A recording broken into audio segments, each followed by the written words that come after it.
An unusual way to clean up the mess left behind by pigeons in downtown St. Paul is apparently paying off. Yeah, it's an experimental program used by the city to feed birth control. It has cut the population actually at one building in half. And now 5 Eyewitness News reporter Joe Mason is live in St. Paul. So look at how this program is expanding. Joe? Lee and Bill, when you hear birth control for pigeons, you have to think this must be a joke. Stop pulling my leg. Well, it's no joke, and it's actually working.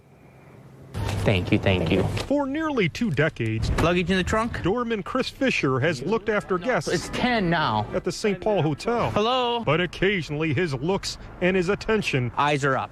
are towards the heavens. We're dodging the pigeons.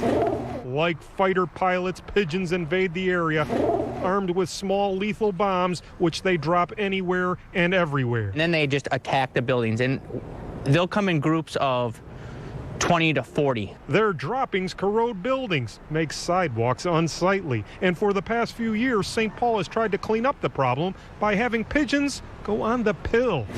They're on basically birth control. Call it pigeon planning. The city set up this bird feeder on top of the Lowry building and served the pigeons a feed that prevents pigeon eggs from being fertilized, which means no baby pigeons. Hopefully they don't get smart enough to figure out what we're feeding them.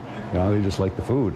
You're a mean little bugger, aren't you? Bill Stevenson with St. Paul Animal Control says the pigeon flock at the Lowry building was cut by half. Now owners at 8 other downtown buildings plan on putting up feeders with pigeon birth control pills. Little overnight parking for you? Doorman Chris Fisher hasn't been the victim of a pigeon dropping, and he hopes the pill program keeps it that way. I've been attacked by a squirrel, but pigeons, so far, cross my fingers, it's been good. Well, I have to think Chris will still be looking up. The expansion of the pill program will start this spring.